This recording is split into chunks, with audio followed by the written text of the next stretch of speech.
ಪ್ರಸ್ತುತ ನ್ಯೂಸ್ನ ವಿಶೇಷ ಕಾರ್ಯಕ್ರಮಕ್ಕೆ ಸ್ವಾಗತ. ನಾನು ಬಶೀರ್ ಅಡ್ಡನಡಕ.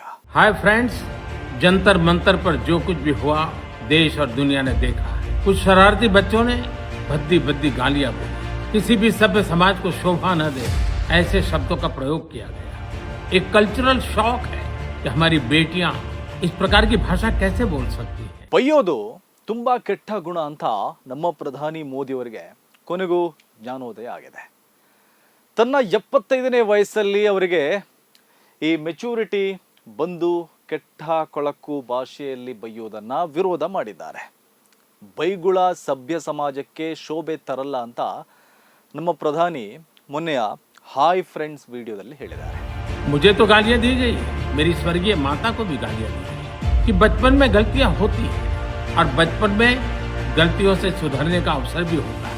ये गुमराह बच्चे हैं, उनको राह दिखाना हमारा काम है। मैं उन्हें माफ करना चाहता हूँ।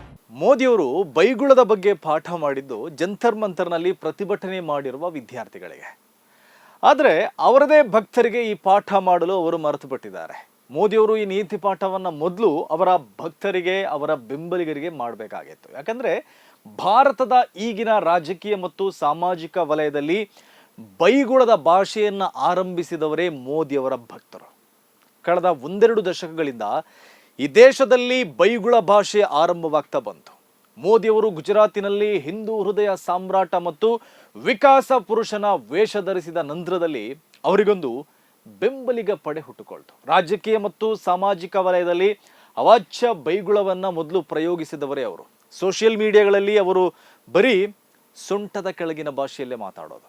ಹೆಣ್ಮಕ್ಕಳನ್ನು ಕೂಡ ಬಿಡದೆ ಅವರು ಹೀನವಾಗಿ ಬೈತಾರೆ. ಮೋದಿಯವರ ವಿರೋಧಿಗಳ ವಿರುದ್ಧ ಬೈಗುಳದ ಮಳೆಯನ್ನೇ ಸುರಿಸ್ತಾರೆ. 2014ರಲ್ಲಿ ಮೋದಿಯವರು ದೆಹಲಿ ಗದ್ದುಗೆ ಏರಿದ ಬಳಿಕ ಅವರ ಭಕ್ತರು ಬೈಗುಳವನ್ನೇ ಅಸ್ತ್ರ ಮಾಡಿಕೊಂಡ್ರು. ಅದು ಬರಬರುತ್ತಾ ಇನ್ನಷ್ಟು ಹೆಚ್ಚಾಗ್ತಾ ಹೋಯಿತು. ಅದು ಮಿತಿ ಮೀರಿ ಹೋಗಿದೆ, ಸರಿಪಡಿಸಲಾಗದಷ್ಟು ಮಟ್ಟಕ್ಕೆ ಹೋಗಿ ನಿಂತಿದೆ. ಸೋಷಿಯಲ್ ಮೀಡಿಯಾಗಳಲ್ಲಿ ಮೋದಿಯವರ ಭಕ್ತರು ಮತ್ತು ಬೆಂಬಲಿಗರು ಬಳಸುವ ಅಸಹ್ಯಕರವಾದ ಬೈಗುಳ ಹೇಗಿರುತ್ತೆ ಅಂದ್ರೆ ಅದನ್ನ ಕಣ್ಣಲ್ಲಿ ನೋಡೋಕ್ಕಾಗಲ್ಲ, ಕಿವಿಯಲ್ಲಿ ಕೇಳೋಕ್ಕಾಗಲ್ಲ. ದುರಂತ ಅಂದ್ರೆ ಬೈಗುಳದ ಭಾಷೆಯಲ್ಲಿ ಮಾತಾಡೋ ಒಂದಷ್ಟು ಬೆಂಬಲಿಗರನ್ನ ಸ್ವತಃ ಮೋದಿಯವರೇ ಸೋಷಿಯಲ್ ಮೀಡಿಯಾಗಳಲ್ಲಿ ಫಾಲೋ ಮಾಡ್ತಾ ಇದ್ದಾರೆ.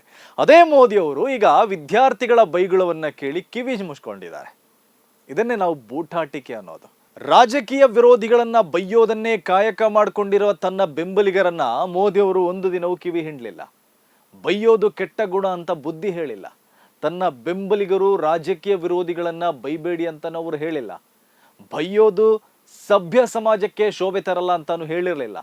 ತನ್ನ ಬೆಂಬಲಿಗರನ್ನ ದಾರಿ ತಪ್ಪಿದವರು ಅಂತಾನು ಹೇಳೋ ಮನಸ್ಸು ಅವರು ಮಾಡಿರಲಿಲ್ಲ. ಮೋದಿಯವರು ತನ್ನ ಬೆಂಬಲಿಗರಿಗೆ ಯಾಕೆ ಈ ಬುದ್ಧಿ ಮಾತು ಹೇಳಿಲ್ಲ ಅಂದ್ರೆ ಅವರಿಗೆ ಬುದ್ಧಿ ಹೇಳೋ ನೈತಿಕತೆ ಸ್ವತಃ ಅವರಿಗೆ ಉಳಿದಿರಲಿಲ್ಲ. ಯಾಕಂದ್ರೆ ತನ್ನ ಭಕ್ತರ ರೀತಿಯಲ್ಲೇ ಸ್ವತಃ ಮೋದಿಯವರ ಇಂತಹ ಅಸಹ್ಯಕರ ಭಾಷೆಯನ್ನ ಹಲವು ಸಲ ಪ್ರಯೋಗಿಸಿದ್ದು ಉಂಟು. ಸೋನಿಯಾ ಗಾಂಧಿಗೆ ಜೆರ್ಸಿ ಹಸು ಅಂದಿದ್ದು ಇದೇ ಮೋದಿಯವರು. ಸುನಂದಾ ಪುಷ್ಕರ್ರನ್ನ 50 ಕೋಟಿಯ ಗರ್ಲ್ ಫ್ರೆಂಡ್ ಅಂದಿದ್ದು ಇದೇ ಮೋದಿಯವರು. ರಾಹುಲ್ ಗಾಂಧಿಯನ್ನ ಹೈಬ್ರಿಡ್ ತಳಿ ಅಂದಿದ್ದು ಇದೇ ಮೋದಿಯವರು. ರೇಣುಕಾ ಚೌಧರಿಯನ್ನ ಸುರ್ಫನಕಿ ಅಂದಿದ್ದು ಇದೇ ಮೋದಿಯವರು. ಹೋರಾಟಗಾರರನ್ನ ತುಕಡೆ ಗ್ಯಾಂಗ್, ಅರ್ಬನ್ ನಕ್ಸಲ್ ಅಂದಿದ್ದು ಕೂಡ ಇದೇ ಮೋದಿಯವರು. ಸೈದ್ಧಾಂತಿಕ ವಿರೋಧಿಗಳನ್ನ ಖಾನ್ ಮಾರ್ಕೆಟ್ ಗ್ಯಾಂಗ್ ಅಂದಿದ್ದು ಇದೇ ಮೋದಿಯವರು. ರಾಹುಲ್ ಗಾಂಧಿಗೆ ಕುಟುಕುವ ಭರದಲ್ಲಿ ವಿಶೇಷ ಚೇತನ ಮಕ್ಕಳನ್ನ ಮೂದಲಿಸಿರೋದು ಕೂಡ ಇದೇ ಮೋದಿಯವರು. ಈ ಪದಗಳೆಲ್ಲ ಒಬ್ಬ ಪ್ರಧಾನಿಯ ಬಾಯಲ್ಲಿ ಬರುವ ಪದಗಳ?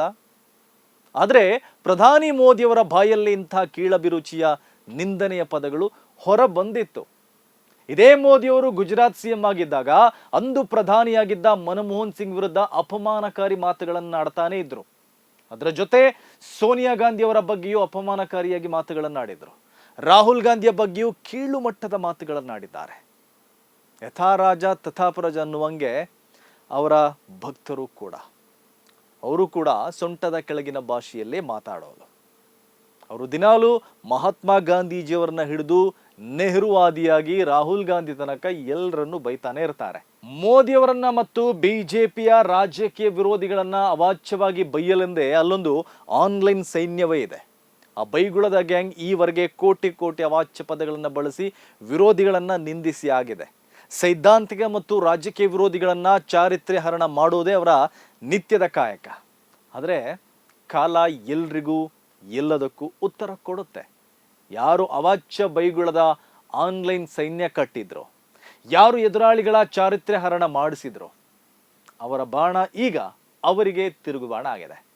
ಇಂದಿನ ಜೆನ್ಜಿ ಪೀಳಿಗೆ ಆನ್ಲೈನ್ನಲ್ಲೇ ಬೆಳೆದವರು. ಅವರಲ್ಲಿ ಒಂದಷ್ಟು ಮಂದಿ ಬೈಯುತ್ತಾ ಈ ಮೋದಿ ಭಕ್ತರ ಬೈಗುಳನ್ನ ನೋಡ್ಕೊಂಡೇ ಬೆಳೆದಿದ್ದಾರೆ. ಅದರಲ್ಲಿ ಒಂದಷ್ಟು ಮಂದಿ ಆ ಬೈಗುಳಗಳನ್ನ ಕಲ್ತಿದ್ದಾರೆ. ಹಾಗೆ ಕಲಿತವರು ಮೊನ್ನೆಯ ಹೋರಾಟದ ವೇಳೆ ಮೋದಿಯವರ ವಿರುದ್ಧವೇ ಆ ಬೈಗುಳಗಳನ್ನ ಅವರಿಗೆ ಪ್ರಯೋಗಿಸಿದ್ದಾರೆ. ಇದನ್ನ ಕಂಡು ಮೋದಿಯವರು ಲಭೋ ಲಭೋ ಅಂತ ಬಾಯಿ ಬಡಿದುಕೊಳ್ಳುವಂತಾಗಿದೆ. ಜಂತರ್ ಮಂತರ್ನಲ್ಲಿ ತನ್ನ ತಾಯಿಗೂ ಬೈದಿದ್ದಾರೆ ಅಂತ ಮೋದಿಯವರು ಹಾಯ್ ಫ್ರೆಂಡ್ಸ್ ವಿಡಿಯೋದಲ್ಲಿ ತನ್ನ ನೋವು ತೋಡ್ಕೊಂಡಿದ್ದಾರೆ. ಯಾರಾದರೂ ತಮ್ಮ ತಾಯಿಗೆ ಬೈದಾಗ ಒಬ್ಬ ಮಗನಾಗಿ ಮೋದಿಯವರಿಗೆ ನೋವಾಗೋದು ಸಹಜ. ಅದೇ ರೀತಿ ಬೇರೆ ತಾಯಿ ಮಕ್ಕಳಿಗೂ ಇಂತಹದ್ದೇ ನೋವಾಗುತ್ತೆ ಅನ್ನೋದು ಮೋದಿಯವರು ಈ ಹಿಂದೆಯೇ ಅರ್ಥ ಮಾಡಿಕೊಳ್ಬೇಕಾಗಿತ್ತು. ಮೋದಿಯವರ ಭಕ್ತರು ಸೋನಿಯಾ ಗಾಂಧಿ ಅವರನ್ನ ಕೆಟ್ಟ ಕೊಳಕು ಭಾಷೆಯಲ್ಲಿ ಬೈದಾಗ ರಾಹುಲ್ ಗಾಂಧಿ ಮತ್ತು ಪ್ರಿಯಾಂಕಾ ಗಾಂಧಿಗೆ ಎಷ್ಟು ನೋವಾಗಿರ್ಬೋದು ಅಂತ ಮೋದಿಯವರಿಗೆ ಈಗ ಅರ್ಥ ಆಗಿರ್ಬೋದು. ಮೋದಿಯವರನ್ನ ನಿಂದಿಸಿದ 15 ವರ್ಷದ ಹುಡುಗಿ ದೇಶದ ಮುಂದೆ ಕ್ಷಮೆ ಕೇಳಿದಾಳೆ. ತಪ್ಪಾಯ್ತು ಕ್ಷಮೆ ಅಂದಿದ್ದಾರೆ. ಆದರೆ ಮೋದಿ ಭಕ್ತರಲ್ಲಿ ಒಬ್ಬನೇ ಒಬ್ಬ ಈವರೆಗೆ ಕ್ಷಮೆ ಕೇಳಿಲ್ಲ, ನಮ್ಮಿಂದ ತಪ್ಪಾಗಿದೆ ಅಂತ ಹೇಳಿಲ್ಲ. ಈ ದೇಶದ ಕೋಟಿ ಕೋಟಿ ತಾಯಿ ಮಕ್ಕಳನ್ನು ನಿಂದಿಸಿರುವ ನಾವು ಒಮ್ಮೆಯಾದರೂ ಅದಕ್ಕೆ ಕ್ಷಮೆ ಕೇಳಬೇಕು ಅಂತ ಅವರಿಗೆ ಅನಿಸಿಯೇ ಇಲ್ಲ.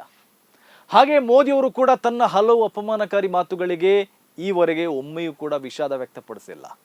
ಇಂಥವರಿಗೆ ವಿದ್ಯಾರ್ಥಿಗಳ ಬೈಗುಳದ ಬಗ್ಗೆ ಮಾತಾಡೋಕೆ ಯಾವ ನೈತಿಕತೆ ಇದೆ ಹೇಳಿ? ಮೋದಿಯವರಿಗೆ ಬೈದ ಆ ವಿದ್ಯಾರ್ಥಿನಿ ದೇಶದ ಮುಂದೆ ಕ್ಷಮೆ ಕೇಳಿದ್ದಾಳೆ. ಆ 15 ವರ್ಷದ ಬಾಲಕಿಯಲ್ಲಿರುವ ಪ್ರಬುದ್ಧತೆಯಾಗಲಿ ವಿವೇಚನೆಯಾಗಲಿ 56 ಇಂಚಿನ ಎದೆಯೊಳಗೆ ಇಲ್ಲ, ಅವರ ಭಕ್ತರಲ್ಲೂ ಇಲ್ಲ. ಅದೇ ಅವರ ನಡುವಿನ ವ್ಯತ್ಯಾಸ ನೋಡಿ. ಜೆನ್ಜಿ ಪೀಳಿಗೆಯ ಮಕ್ಕಳಲ್ಲಿರುವ ಪ್ರಬುದ್ಧತೆ ಸೋ ಕಾಲ್ಡ್ ವಿಶ್ವಗುರು ಮತ್ತು ಅವರ ಆನ್ಲೈನ್ ಸೈನಿಕರಲ್ಲಿ ಕಂಡು ಬರಲ್ಲ. ತನಗೆ ಬೈದ ಮಕ್ಕಳನ್ನ ದಾರಿ ತಪ್ಪಿದ ಮಕ್ಕಳು ಅಂತ ಮೋದಿಯವರು ಹೇಳಿದ್ದಾರೆ. ಅವರನ್ನ ಸರಿದಾರಿಗೆ ತರಬೇಕಾದ ಹೊಣೆಗಾರಿಕೆ ನಮ್ಮ ಮೇಲಿದೆ ಅಂತ ಹೇಳಿದ್ದಾರೆ. ಹಾಗೆ ದಾರಿ ತಪ್ಪಿದ ಮಕ್ಕಳನ್ನ ಕ್ಷಮಿಸುವುದಾಗಿಯೂ ಹೇಳಿದ್ದಾರೆ. ಇನ್ನೊಂದು ಕಡೆ ಮೋದಿಯವರಿಗೆ ಬೈದಿರೋ ಮಕ್ಕಳ ಮೇಲೆ ಕೇಸ್ ಕೂಡ ದಾಖಲಾಗ್ತಾ ಇದೆ. ಅದೇನೇ ಇರಲಿ, ಒಂದಷ್ಟು ವಿದ್ಯಾರ್ಥಿಗಳು ತನಗೆ ಬೈದಾಗ ಅವರು ದಾರಿ ತಪ್ಪಿರೋದನ್ನ ಗುರುತಿಸಿರುವ ಮೋದಿಯವರಿಗೆ ತನ್ನ ಬೆಂಬಲಿಗರು ದಾರಿ ತಪ್ಪಿರೋದು ಈವರೆಗೆ ಅವರ ಅರಿವಿಗೆ ಬಂದಿಲ್ಲ. ದಾರಿ ತಪ್ಪಿದ ವಿದ್ಯಾರ್ಥಿಗಳನ್ನ ಸರಿದಾರಿಗೆ ಕರೆದುಕೊಂಡು ಬರುವ ಮೊದಲು ಮೋದಿಯವರು ತನ್ನ ಭಕ್ತರನ್ನ ಸರಿದಾರಿಗೆ ತರುವ ಕೆಲಸವನ್ನ ಮಾಡಬೇಕು. ಅವರನ್ನ ಸರಿದಾರಿಗೆ ತಂದು ದೇಶದ ಮುಂದೆ ಕ್ಷಮೆ ಕೇಳಿಸಬೇಕು. ರಾಜಕೀಯ ವಿರೋಧಿಗಳ ಬಳಿಯೂ ಕ್ಷಮೆ ಯಾಚಿಸಬೇಕು. ಇವರು ಹಿಂದೆ ದಾರಿ ತಪ್ಪಿದ್ರು, ಈಗ ಸರಿದಾರಿಗೆ ತಂದಿದ್ದೇನೆ, ಇವರನ್ನ ಕ್ಷಮಿಸಿ ಅಂತ ದೇಶದ ಮುಂದೆ ನೀವು ಕ್ಷಮೆ ಯಾಚಿಸಬೇಕು. ಮೋದಿಯವರು ಮೊದಲು ಆ ಕೆಲಸವನ್ನ ಮಾಡಲಿ, ನಂತರ ವಿದ್ಯಾರ್ಥಿಗಳನ್ನ ಸರಿದಾರಿಗೆ ತಂದ್ರೆ ಸಾಕು. ಮೋದಿಜಿ, ನೀವು ವಿದ್ಯಾರ್ಥಿಗಳನ್ನ ಸರಿದಾರಿಗೆ ತರುವ ಅಗತ್ಯವೇ ಇಲ್ಲ. ಯಾಕಂದ್ರೆ ಅವರು ಸರಿಯಾದ ದಾರಿಯಲ್ಲೇ ಇದ್ದಾರೆ. ಯಾರೋ 4-5 ವಿದ್ಯಾರ್ಥಿಗಳು ಬಾಯಿ ತಪ್ಪಿದ್ರು ಅಂತ ಮಾತ್ರಕ್ಕೆ ಇಡೀ ವಿದ್ಯಾರ್ಥಿ ಸಮೂಹವೇ ಹಾಗೆ ಅಂತ ಹೇಳೋಕ್ಕಾಗಲ್ಲ, ಹಾಗಂತ ಭಾವಿಸಲೂಬಾರದು. ನಿಮ್ಮ ಆನ್ಲೈನ್ ಸೇನೆಯ ಅವಾಚ್ಯ ಬೈಗುಳಗಳನ್ನ ಕಂಡು ಅವರು ಅದನ್ನ ಕಲಿತಿರ್ಬೋದು. ಅವರಿಗಿನ್ನೂ ಸಣ್ಣ ವಯಸ್ಸು, ಮುಂದೆ ಆ ಕೆಲವರು ಸರಿದಾರಿಗೆ ಬರ್ತಾರೆ. ಹಾಗೆ ನೀವು ದಾರಿ ತಪ್ಪಿರುವ ವಿದ್ಯಾರ್ಥಿಗಳ ಬಗ್ಗೆ ತಲೆ ಕೆಡಿಸ್ಕೊಳ್ಬೇಕಾಗಿಲ್ಲ. ವಿದ್ಯಾರ್ಥಿಗಳು ಸರಿಯಾದ ದಾರಿಯಲ್ಲೇ ಇದ್ದಾರೆ.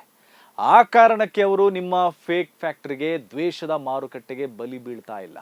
ಅವರು ಪ್ರಜಾಪ್ರಭುತ್ವ ಮತ್ತು ಸಂವಿಧಾನದ ದಾರಿಯಲ್ಲಿ ಇರೋ ಕಾರಣಕ್ಕೇನೆ ಅಷ್ಟು ದೊಡ್ಡ ಆಂದೋಲನ ಸಂಘಟಿಸಲು ಅವರಿಂದ ಸಾಧ್ಯ ಆಗಿದೆ. ಅವರು ಸರಿಯಾದ ದಾರಿಯಲ್ಲಿ ಹೋಗಿದ್ದಕ್ಕೆ ನಿಮ್ಮ ಸರ್ಕಾರ ಅವರ ಮುಂದೆ ಮಂಡಿಯೂರಿದೆ. ಹಾಗಾಗಿ ನೀವು ವಿದ್ಯಾರ್ಥಿಗಳ ಬಗ್ಗೆ ತಲೆ ಕೆಡಿಸ್ಕೊಳ್ಳದೆ ನಿಮ್ಮ ಭಕ್ತ ಮಂಡಳಿಯ ಬಗ್ಗೆ ತಲೆ ಕೆಡಿಸ್ಕೊಂಡ್ರೆ ಸಾಕು. ಇದು ಇವತ್ತಿನ ಪ್ರಸ್ತುತ ನ್ಯೂಸ್ ವಿಶೇಷ. ಸುದ್ದಿಗಳ ವಸ್ತುನಿಷ್ಠ ವಿಶ್ಲೇಷಣೆಗಾಗಿ ನೋಡ್ತಾ ಇರಿ ಪ್ರಸ್ತುತ ನ್ಯೂಸ್.